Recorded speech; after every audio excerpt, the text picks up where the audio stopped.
Today, we'll talk about this book called Show Your Work 10 Ways to Share Your Creativity and Get Discovered. Let's go. Hello everyone, I'm Prado, and in this channel, I talk about interesting ideas and stories from non-fiction books, the internet, and life. And today, we'll talk about this book called Show Your Work. And now, I will be sharing my top 20 learnings from this book. One of the most common questions a creator gets is, how do I get my stuff out there? How do I get noticed? How do I find an audience? If you're looking to answer any of these questions, make sure you stick till the end, because I'll be sharing an extreme amount of quality information on this topic. And if you're one of those few people who hate self-promotion, then let's enjoy this video together. Learning number 1, you don't have to be a genius. This is the number 1 thing you need to understand before you get started. You don't have to do an extensive research, you don't have to write a paper. You just need to share what you already know and keep sharing more on the way. Please remember, to be able to show your work, you don't have to be a genius. Just share whatever you know. Learning number 2, find a scenius. There is no such thing as a lone genius. Find your tribe. Many of the people who we thought are lone geniuses were actually a part of a group where people supported each other, helped each other, stole ideas from each other, gave feedback to each other. On every social media, there are so many out there. Let's take Twitter as an example. Tech Twitter, marketing Twitter, design Twitter, teaching Twitter, finance Twitter. There's just way too many. It's same for any social media. You just gotta go out there and find yours. Learning number 3, be an amateur. Once a Zen monk said that in a beginner's mind, there are many possibilities, and in an expert's mind, there are only few. When we are getting started, we see so many different opportunities and ways to do something. Few may not work, but few will that the expert don't know about. One of the things that amateurs enjoy is that they are not afraid to make mistakes. Let's not forget that the world is changing at a very rapid pace, and everyone is becoming an amateur. Learn how to learn how to be an amateur. Here's what I want you to do next.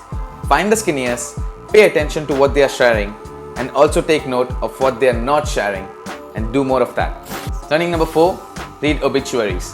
One thing that's certain is that one day we all will be dead. Obituaries aren't really about death, they're about life. The author puts it like this: thinking about death every morning makes me want to live. Let's give it a shot. Start reading obituaries every single morning. Take inspiration from people who muddled through life right before you. They all started as amateurs. They reached wherever they are today by putting themselves out there. Follow their example. Lesson number 5, become a documentarian. This is something I can talk about all day. Take people behind the scenes. Take photos of everything, show your workspace, make a vlog, journal your experience, draw, sketch, record audio, document everything. It doesn't matter whether you share it or not. Documenting and recording your process has its own rewards. Imagine you looking back to things that you documented 60 years down the lane with your grandchildren. And I'd rather have surplus than not have them at all. And I believe that everything you document today will become a story for your grandchildren tomorrow.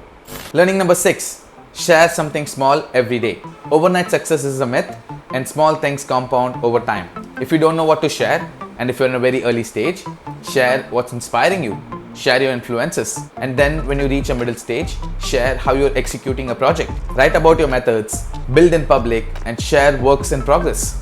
Once you completed the project, show the final product. Write about what happened, your experience, what you learned, what next. Tell as many stories as possible. It doesn't matter even if it's just a small tweet or an Instagram story. Share something small every day. Learning number 7, the so what test. Get in a habit to exercise so what test. But what is so what test? There will be things that people will say which might hurt you, but you gotta remember this one single exercise. This page is something I found in the book called Tribe of Mentors. The person was rude. So what? And you can literally ask this question to every single comment you get. This exercise is one of the best learnings of my life. It's extremely helpful. Lesson number 8, build a good domain name. It comes back to rented platforms and owned platforms. YouTube, Instagram, Twitter, Facebook, all this comes under rented platforms. But a website comes under owned platforms. I own this platform. I own my website. A personal website is your home on the internet. The beauty of owning your own turf is that you can do whatever you want with it. Here's my website, Pradologue.com. I don't want it to be crazy. I just want some fun stuff. My works, writings, inspirations, newsletters. I own this website, and no Instagram, YouTube, or Twitter can ban me here. Lesson number 9, Cabinet of Curiosities. This right here is my cabinet of curiosity. You can have your own, a room filled with remarkable and rare items that you think which fulfills your thirst for knowledge of the world. Few people collect coins, paintings, particles of asteroids, etc. Have a cabinet of things that influences you. Your influences are worth sharing because they clue people in to who you are and what you do, sometimes even more than your own work. Number 10, credit is always due. If you share the work of others, it's your duty to give proper credits to the creators. In a world full of plagiarism, it's important to know where did the idea come from. It's not just to help the creator, but also the reader who can go down a rabbit hole and find more stuff. Attribution is very important. And then the question arises, what if you want to share something and don't know where it come from or who made it? The answer is pretty simple. Don't share things that you can't properly credit. Find the right credit or don't share at all. Always do the right thing. Learning number 11, tell good stories. We are constantly telling stories, whether you realize it or not. You're already telling stories about your work. Every email you send, every text, every conversation, every blog comment, every tweet, every photo, every video. But the thing is that good storytelling doesn't come easy to everybody. It's a skill that takes lifetime to master. So study the great stories and find some of your own. Your stories will get better the more you tell them. This was one of the reasons why I started the story cards. Okay, a quick plug. Story cards is something I started where I send a story inside a single screenshot to members every week on their WhatsApp. I believe that stories can create quality education for future and current generations. The idea behind it is that to become a great storyteller, you first have to become a great story collector. Lesson number 12, introduce yourself. Unless you are a doctor, engineer, or Elon Musk, you really need to know how to introduce yourself. Let's say someone asks you, what do you do? And you reply with, I'm a writer. The next question will be, oh, have you published anything? It's just another way of asking, do you make any money off that? The way to get over the awkwardness in these situations is to stop treating them like interrogations and start treating them a way to connect with someone new. When you are trying to introduce yourself, try to keep it short and simple and definitely tell the truth. Also a quick tip, don't add adjectives like I'm an aspiring photographer or an amazing photographer. You are a photographer. Don't brag, just state the facts. Learning number 13, teach what you know. This is going back to the first point, you don't have to be a genius, share whatever you can. Share your trade secrets. Twitter has an entire tribe of people who are creating products in public. They are sharing while they are creating. Teaching what you know takes off two things. Number 1, you don't have to create anything new. You just have to speak your mind. Number 2, you're building trust and relationships with people. They are joining the journey and they know how did you do it. The minute you learn something new, turn around and teach it to others. Share your reading list, your reference materials, create some tutorials, post them online, use pictures, words, videos, whatever that works. Recently I created a video where I share how I convert my book notes into digital notes. You can check them out over here. Also, I researched about Dogecoin for fun and then I thought there's so much to learn from this Dogecoin itself that I should make a video out of it. And here we are. It's also right over here. Create a loop. Teach and learn. Learn and teach. Learning number 14, don't turn into a human spam.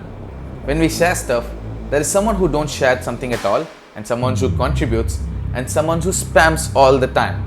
There are 4 personal rules that I've kept for myself. Don't be a jerk, don't be creepy, don't ask for too much, and don't waste people's time. The goal is to increase relationships, not followers. Learning number 15, you want hearts, not eyeballs. Stop worrying about how many people follow you online and start worrying about the quality of the people who follow you. Don't waste time reading articles about how to get more followers. Here's the secret. If you want followers, be someone who's worth following. Donald Barthelme once said to his students, have you ever tried making yourself a more interesting person? To put it more simply, if you want to be interesting, you have to be interested. Make stuff you love and talk about stuff you love, and you'll attract people who love the same kind of stuff. It's that simple. And don't ever ask people to follow you back. Follow me back is the saddest question on the internet. Learning number 16, meeting people in real life. We all have so many internet friends. I know there's a pandemic going on right now, but once the pandemic is over, make sure you take some time off and go meet your friends in real life. Zoom calls works, but they are not as good as meeting people in real life. And if you're traveling, let your internet friends know that you will be in town. Ask your internet friends to host you, take you to their favorite museums, bookstores, coffee shops. Just meet them outside the internet. Meeting people online is awesome, but turning them into real life friends is even better. Learning number 17. Learn to take a punch. When you put your work out there in the world, you have to be ready for the good, the bad, and the ugly. The more people come across your work, the more criticism you'll face. The trouble with imaginative people is that we are good at picturing the worst that could happen to us. And at that time, I want you to remember and use the so what exercise. Let people take their best shot and don't argue on the internet. This is something I follow. I don't talk about religion, sex, and politics on the internet. Unless I know the person very closely, I don't talk about it at all. Lesson number 18, buy me a book. Whether an artist makes money off their work or not, the money has to come from somewhere. Be it a day job, a side hustle, a trust fund, or a Patreon. When you put your work out there for free, audience gathers, and you might take the leap of turning them into supporters. The easiest way, ask for donations. Like a band passing the hat during a gig, if people like what you do, they'll throw in a few bucks. And hey, you can buy me a book as well. Lesson number 19, keep a mailing list. Even if you don't have anything to sell right now, you should always be collecting email addresses from people who come across your work and want to stay in touch. But why email addresses? Again, they're rented platform and owned platform. Social media has come under rented platform. A website and an email address comes under owned platforms. Facebook can't delete email addresses we've collected. I've been writing a newsletter for over 2 years now. You can go check it out as well, and please make sure that you subscribe and sign up for the newsletter. Learning number 20, don't give up yet. Stick around and don't give up. Ups and downs will always be there. You don't have to trust me, just trust these memes. This guy married Beyonce. Don't give up on your dreams, keep on sleeping. Oh lol, no, that's a wrong meme. That's a wrong meme. Anyway, you got what I'm trying to say. Just hang in there and keep going. Alright, here are the 20 learnings from this book. And now, to answer the questions we spoke about at start, how do I get my stuff out there? How do I get noticed? How do I find an audience? All you gotta do is show your work.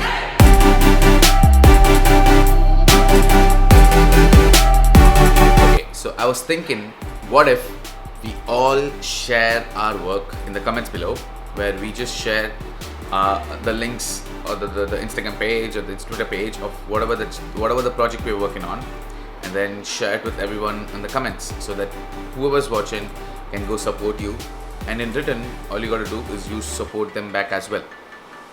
So yeah, that's about it, and I'll see you guys in the next video.